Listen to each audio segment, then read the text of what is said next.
Chapter 19. An Agent of Pennsylvania in London. Our new governor, Captain Denny, brought over for me the before mentioned medal from the Royal Society, which he presented to me at an entertainment given by the city. He accompanied it with very polite expressions of his esteem for me, having, as he said, been long acquainted with my character. After dinner, when the company, as was customary at that time, were engaged in drinking, he took me aside into another room, and acquainted me that he had been advised by his friends in England to cultivate a friendship with me, as one who was capable of giving him the best advice, and of contributing most effectually to the making of his administration easy; that he therefore desired of all things to have a good understanding with me, and he begged me to be assured of his readiness on all occasions to render me every service that might be in his power. He said much to me, also, of the proprietor's good disposition towards the province, and of the advantage it might be to us all, and to me in particular, if the opposition that had been so long continued to his measures was dropped, and harmony restored between him and the people, in effecting which it was thought no one could be more serviceable than myself, and I might depend on adequate acknowledgments and recompenses, etc., etc. The drinkers, finding we did not return immediately to the table, sent us a decanter of Madeira, which the governor made liberal use of, and in proportion became more profuse of his solicitations and promises. My answers were to this purpose, that my circumstances, thanks to God, were such as to make proprietary favours unnecessary to me, and that being a member of the Assembly I could not possibly accept of any; that, however, I had no personal enmity to the proprietary, and that whatever the public measures he proposed should appear to be for the good of the people, no one should espouse and forward them more zealously than myself; my past opposition having been founded on this, that the measures which had been urged were evidently intended to serve the proprietary interest, with great prejudice to that of the people; which I was much obliged to him, the governor, for his profession of regard to me, that he might rely on everything in my power to make his administration as easy as possible, hoping at the same time that he had not brought with him the same unfortunate instructions his predecessor had been hampered with. On this he did not then explain himself, but when he afterward came to do business with the Assembly, they appeared again, the disputes were renewed, and I was as active as ever in the opposition, being the penman, first, of the request to have a communication of the instructions, and then of the remarks upon them, which may be found in the votes of the time, and in the Historical Review I afterward published. But between us personally no enmity arose. We were often together. He was a man of letters, had seen much of the world, and was very entertaining and pleasing in conversation. He gave me the first information that my old friend Jason Randolph was still alive, that he was esteemed one of the best political writers in England, had been employed in the dispute between Prince Frederick and the king, and had obtained a pension of 300 a year, that his reputation was indeed small as a poet, Pope having damned his poetry in the Dunciad, but his prose was thought as good as any man's. Quarrel between George II and his son Frederick, Prince of Wales, who died before his father. A satirical poem by Alexander Pope directed against various contemporary writers. The Assembly finally finding the proprietary obstinately persistent in menacing their deputies, and with instructions inconsistent not only with the privileges of the people but with the service of the crown, resolved to petition the king against them, and appointed me their agent to go over to England, to present and support the petition. The House had sent up a bill to the governor, granting a sum of £60,000 for the king's use, £10,000 of which was subject to the orders of the then general, Lord Loudon, which the governor absolutely refused to pass, in compliance with his instructions. I agreed with Captain Morris of the packet at New York for my passage, and my stores were put on board, When Lord Loudoun arrived at Philadelphia, expressly, as he told me, to endeavour an accommodation between the governor and the Assembly, that his Majesty's service might not be obstructed by their dissensions, accordingly he desired the governor and myself to meet him, that he might hear what was to be said on both sides. We met and discussed the business. In behalf of the Assembly, I urged all the various arguments that may be found in the public papers of that time, which were of my writing, and were printed with the minutes of the Assembly; and the governor pleaded his instructions, the bond he had given to observe them, and his ruin if he disobeyed, yet seemed not unwilling to hazard himself if Lord Loudoun would advise it. This his lordship did not choose to do, though I once thought I had nearly prevailed with him to do it; but finally he rather chose to urge the compliance of the Assembly, and he entreated me to use my endeavours with them for that purpose, declaring that he would spare none of the king's troops for the defence of our frontiers, and that, if we did not continue to provide for the defence ourselves, they must remain exposed to the enemy. I acquainted the House with what had passed, and presenting them with a set of resolutions I had drawn up, declaring our rights, and that we did not relinquish our claim to those rights, but only suspended the exercise of them on this occasion through force, against which we protested, they at length agreed to drop that bill, and frame another conformable to the proprietary instructions. This of course the governor passed, and I was then at liberty to proceed on my voyage. But in the meantime the packet had sailed with my sea stores, which was some loss to me, and my only recompense was his lordship's thanks for my service, all the credit of obtaining the accommodation falling to his share. He set out for New York before me, and as the time for dispatching the packet boats was at his disposition, and there were two then remaining there, one of which he said was to sail very soon, I requested to know the precise time, that I might not miss her by any delay of mine. His answer was, "I have given out that she is to sail on Saturday next, but I may let you know, entre nous, that if you are there by Monday morning, you will be in time, but do not delay longer." By some accidental hindrance at a ferry, it was Monday noon before I arrived, and I was much afraid she might have sailed, as the wind was fair; but I was soon made easy by the information that she was still in the harbour, and would not move till the next day. One would imagine that I was now on the very point of departing for Europe. I thought so, but I was not then so well acquainted with his lordship's character, of which indecision was one of the strongest features. I shall give some instances. It was about the beginning of April that I came to New York, and I think it was near the end of June before we sailed.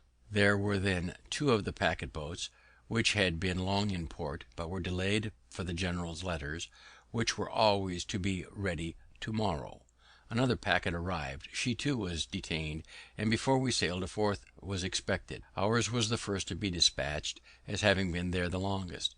Passengers were engaged in all, and some extremely impatient to be gone, and the merchants uneasy about their letters, and the orders they had given for insurance, it being war time, for fall goods; but their anxiety availed nothing. His lordship's letters were not ready, and yet whoever waited on him found him always at his desk, pen in hand, and concluded that he must needs write abundantly. Going myself one morning to pay my respects, I found in his antechamber one Innes, a messenger of Philadelphia, who had come from thence express with a packet from Governor Denny for the general. He delivered to me some letters from my friends there, which occasioned my inquiry when he was to return and where he lodged, that I might send some letters by him.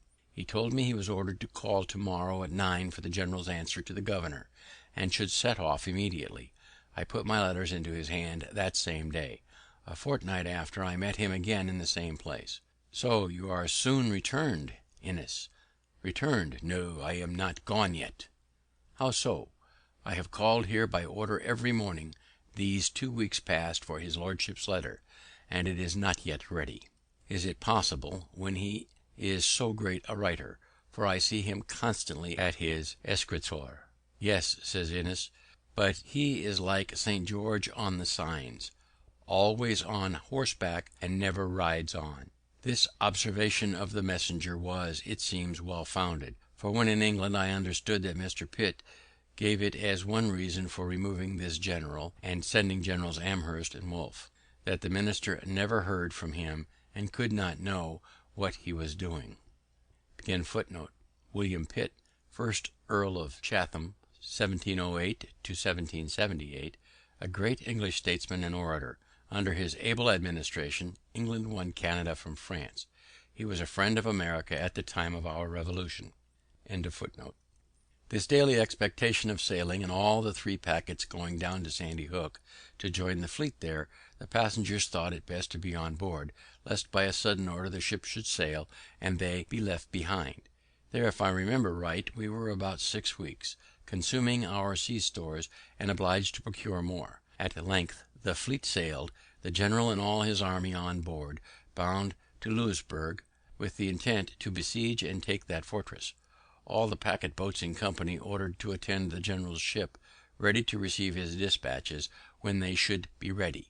We were out 5 days before we got a letter with leave to part, and then our ship quitted the fleet and steered for England. The other 2 packets he still detained, carrying them with him to Halifax, where he stayed some time to exercise the men in sham attacks upon sham forts, then altered his mind as to besieging Louisburg, and returned to New York with all his troops, together with the 2 packets of above mentioned and all their passengers. During his absence, the French and savages had taken Fort George on the frontier of that province, and the savages had massacred many of the garrison after capitulation. I saw afterwards in London Captain Bonnell, who commanded one of those packets. He told me that, when he had been detained a month, he acquainted his lordship that his ship was grown foul to a degree that must necessarily hinder her fast sailing, a point of consequence for a packet boat, and requested an allowance of time to heave her down and clean her bottom. He was asked how long that would require. He answered 3 days. The general replied, "If you can do it in 1 day, I give leave; otherwise not, for you must certainly sail the day after tomorrow." So he never obtained leave, though detained afterwards from day to day during full 3 months.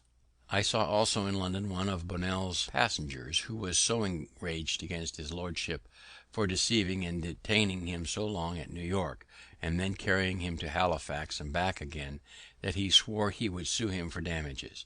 Whether he did or not I have not heard. As he represented the injury to his affairs, it was very considerable.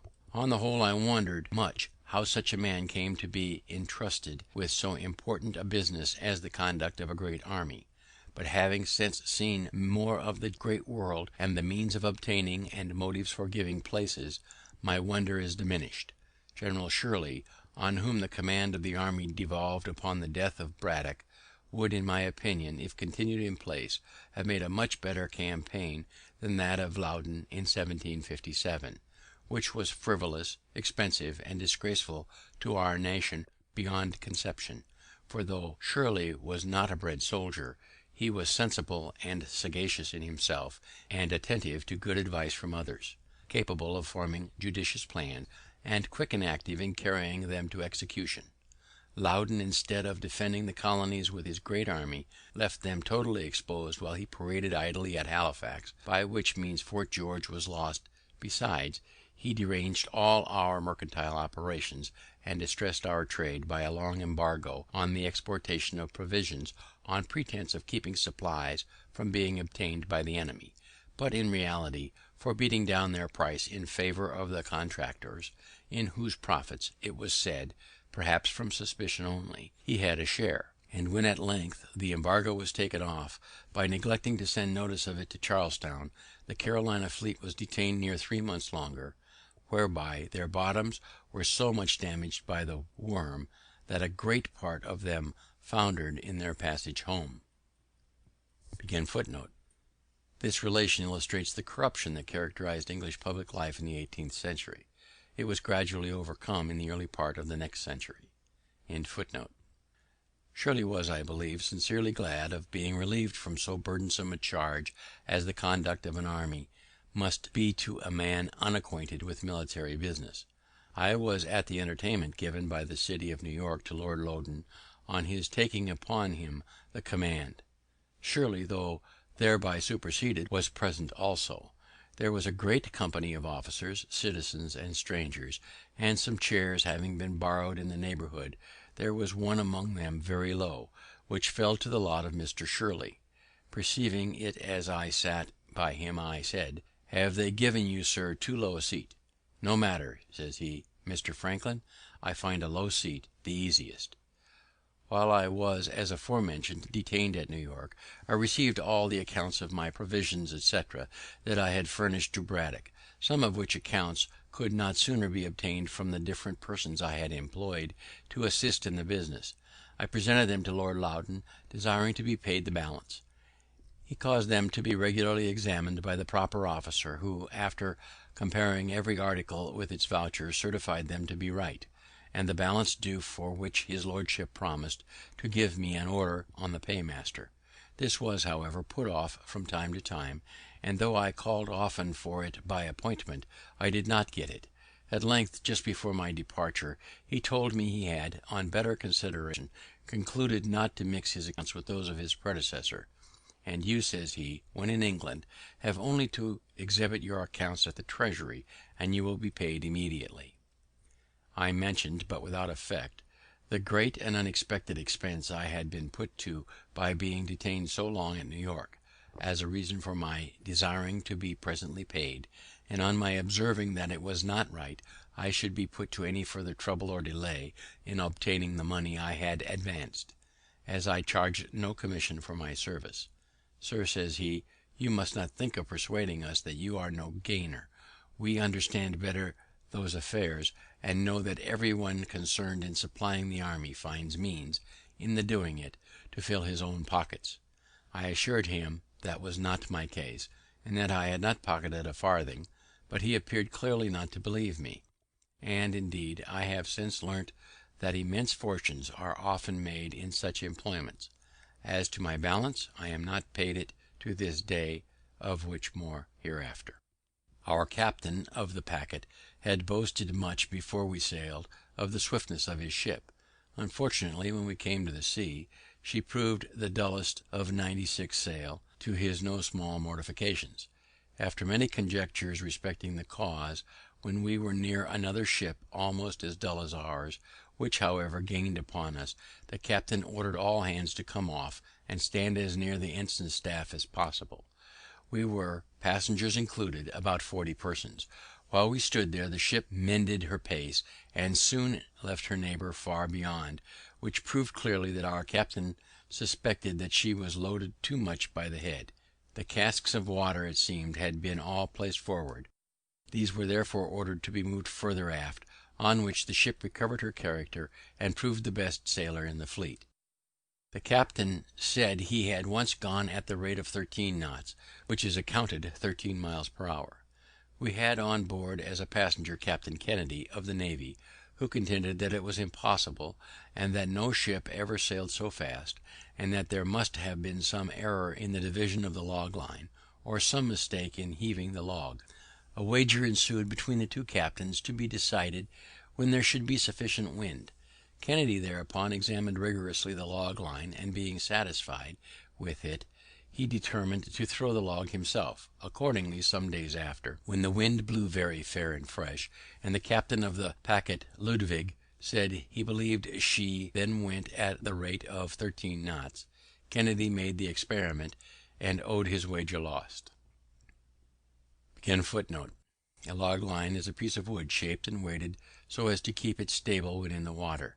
To this is attached a line knotted at regular distances. By these devices it is possible to tell the speed of a ship. The above fact I give for the sake of the following observation. It has been remarked as an imperfection in the art of shipbuilding, that it can never be known, till she is tried, whether a new ship will or will not be a good sailer; for that the model of a good sailing ship has been exactly followed in a new one, which has proved, on the contrary, remarkably dull. I apprehend that this may partly be occasioned by the different opinions of seamen respecting the modes of lading, rigging, and sailing of a ship. Each has his system, and the same vessel, laden by the judgment and orders of one captain, shall sail better or worse than when by the orders of another. Besides, it scarce ever happens that a ship is formed fitted for the sea and sailed by the same person. One man builds the hull, another rigs her, a third lades and sails her. No one of these has the advantage of knowing all the ideas and experience of the others, and therefore cannot draw just conclusions from a combination of the whole. Even in the simple operation of sailing when at sea, I have often observed different judgments in the officers who commanded the successive watches, the wind being the same. One would have the sails trimmed sharper or flatter than another, so that they seemed to have no certain rule to govern by. Yet I think a set of experiments might be instituted, first to determine the most proper form of the hull for swift sailing, the best dimensions and properest place for the masts, then the form and quantity of sails, and their position, as the wind may be, and lastly, the disposition of the lading. This is an age of experiments, and I think a set of accurately made and combined would be of great use. I am persuaded, therefore, that ere long some ingenious philosopher will undertake it, to whom I wish success. We were several times chased in our passage, but outsailed everything, and in 30 days had soundings.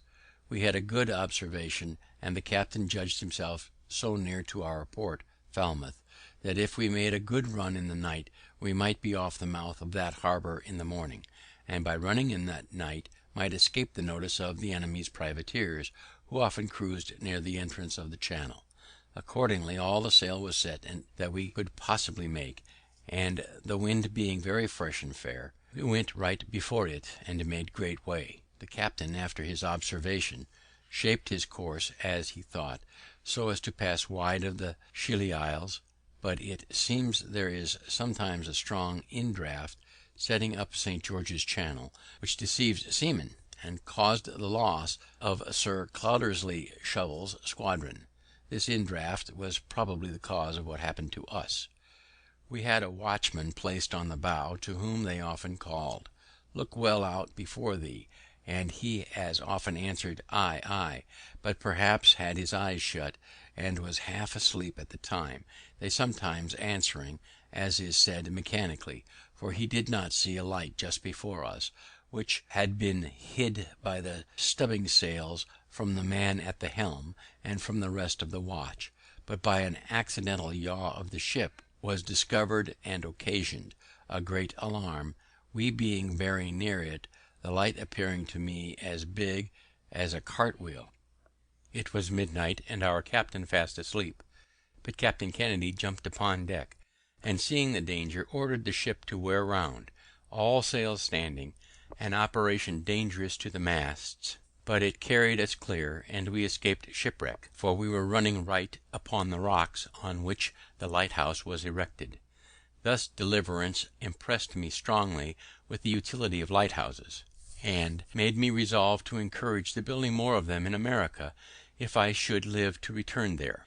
In the morning it was found by the soundings, etc., that we were near our port, but a thick fog hid the land from our sight. About 9 o'clock the fog began to rise, and seemed to be lifted up from the water like a curtain at a playhouse, discovering underneath the town of Falmouth, the vessels in its harbour, and the fields that surrounded it. There was a most pleasing spectacle to those who had been so long without any other prospects than the uniform view of a vacant ocean, and it gave us the more pleasure as we were now free from the anxieties which the state of war occasioned. I set out immediately with my son for London, and we only stopped a little by the way to view Stonehenge on Salisbury Plain, and Lord Pembroke's house and the gardens, with his very curious antiques, at Wilton. We arrived in London the 27th of July, 1757. As soon as I was settled in a lodging Mr. Charles had provided for me, I went to visit Dr. Fothergill, to whom I was strongly recommended, and whose counsel respecting my proceedings I was advised to obtain. He was against an immediate complaint to government, and thought the proprietaries should first be personally applied to, who might possibly be induced by the interposition and persuasion of some private friends to accommodate matters amicably. I then waited on my old friend and correspondent, Mr. Peter Collinson, who told me that John Halsbury, the great Virginia merchant, had requested to be informed when I should arrive, that he might carry me to Lord Granville's, who was then president of the council, and wished to see me as soon as possible. I agreed to go with him the next morning. Accordingly, Mr. Halsbury called for me and took me in his carriage to the nobleman's, who received me with great civility, and after some questions respecting the present state of affairs in America, and discoursed thereupon, he said to me, "You Americans have wrong ideas of the nature of your constitution. You contend that the king's instructions to his governors are not laws, and think yourselves at liberty to regard or disregard them at your own discretion. But those instructions are not like the pocket instructions given to a minister going abroad, for regulating his conduct in some trifling point of ceremony. They are first drawn up by judges learned in the laws. They are considered, debated, and perhaps amended in council, after which they are signed by the king. They are then, so far as they relate to you, the law of the land, for the king is the legislator of the colonies." I told his lordship that this was new doctrine to me. I had always understood from our charters that our laws were to be made by our assemblies, to present it indeed to the king for his royal assent, but being once given, the king could not repeal or alter them; and as the assemblies could not make permanent laws without his assent, so neither could he make a law for them without theirs. He assured me I was totally mistaken. I did not think so, however, and his lordship's conversation having a little alarmed me as to what might be the sentiments of the court concerning us, I wrote it down as soon as I returned to my lodgings. I recollected that about 20 years before, a clause in a bill brought into Parliament by the ministry had proposed to make the king's instructions laws in the colonies, but the clause was thrown out by the Commons, for which we adored them as our friends and friends of liberty, till by their conduct towards us in 1765 it seemed that they had refused that point of sovereignty to the king only that they might reserve it for themselves. This whole passage shows how hopelessly divergent were the English and American views on the relations between the mother country and her colonies.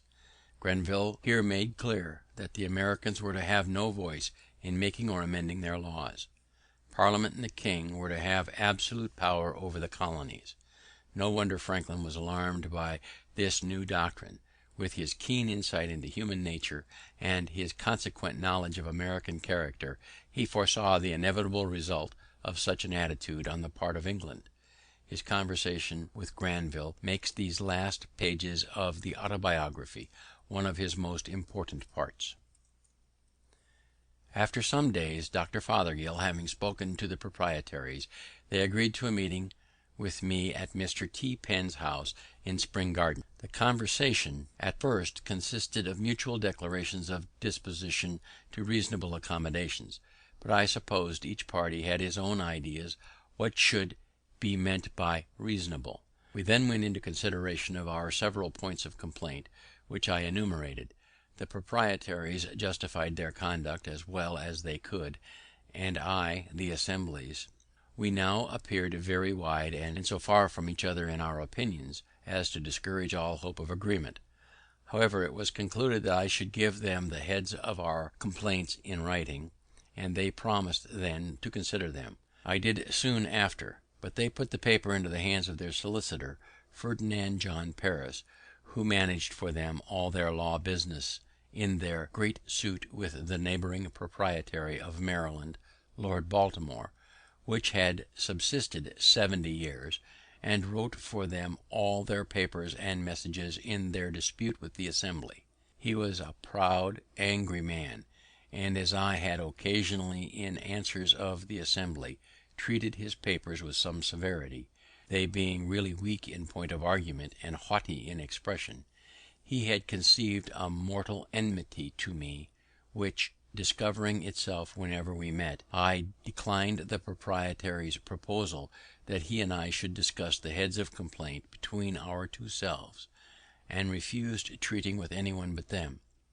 They then, by his advice, put the paper into the hands of the attorney and solicitor general for their opinion and counsel upon it, where it lay unanswered a year, wanting 8 days. during which time I made frequent demands of an answer from the proprietaries, but without obtaining any other than that they had not yet received the opinion of the attorney and solicitor general. What it was when they received it I never learnt, for they did not communicate it to me, but sent a long message to the Assembly, drawn and signed by Paris, reciting my paper, complaining of its want of formality, as a rudeness on my part, and giving a flimsy justification of their conduct, adding that they should be willing to accommodate matters if the Assembly would send out some person of candour to treat with them for that purpose, intimating thereby that I was not such. The want of formality or rudeness was, probably, my not having addressed the papers to them with the assumed titles of true and absolute proprietaries of the province of Pennsylvania, which I omitted, this not thinking it necessary in a paper, the intention of which was only to reduce to a certainty by writing what in conversation I had delivered viva voce. But during this delay, the Assembly having prevailed with Governor Denny to pass an act taxing the proprietary estate in common with the estates of the people, which was the grand point in dispute, they omitted answering the message. When this act, however, came over, the proprietaries, counselled by Paris, determined to oppose its receiving the royal assent. Accordingly, they petitioned the king in council, and a hearing was appointed in which 2 lawyers were employed by them against the act, and 2 by me in support of it. They alleged that the act was intended to load the proprietary estate in order to spare those of the people, and that if it were suffered to continue in force, and the proprietaries, who were in odium with the people, left to their mercy in proporting the taxes, they would inevitably be ruined.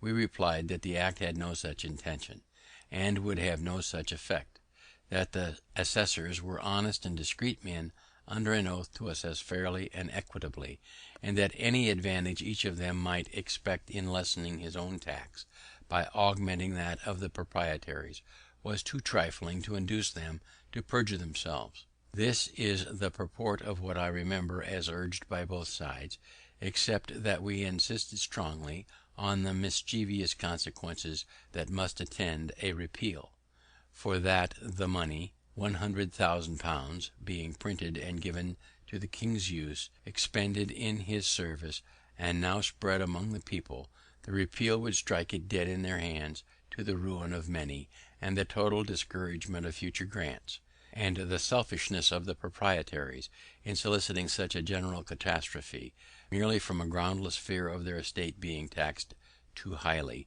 was insisted upon in the strongest terms.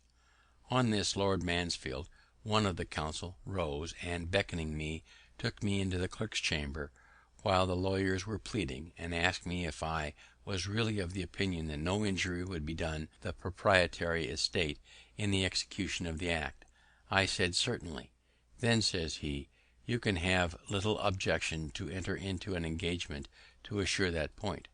I answered, none at all. He then called in Paris, and after some discourse his lordship's proposition was accepted on both sides.